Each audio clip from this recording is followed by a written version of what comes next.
Silbo. Silbo is a language that uses whistling to communicate.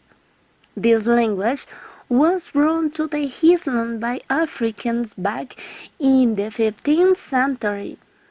When the Spanish came, the whistling was adapted or changed to be closer to Spanish in its grammar. During the 20th century, it nearly became extinct because there were so many other methods of communication. But the people and the government didn't want to lose this language, and now it is taught in elementary school of the island. Silbo is a very useful language because the whistles can be heard more than 2 miles away. The islands have many hills and valleys, which make it difficult for people to communicate with each other from one hill to the next.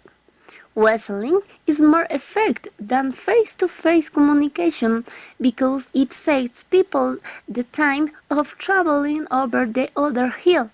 Silbo is even useful for people with cell phone because the islands are remote. Cell phone coverage is not really there.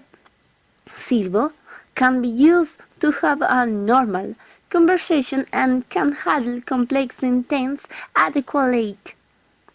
Scientists have studied Silbo and found that this language, even though it is not spoken, is processed in the same part of the brain that is useful for spoken language.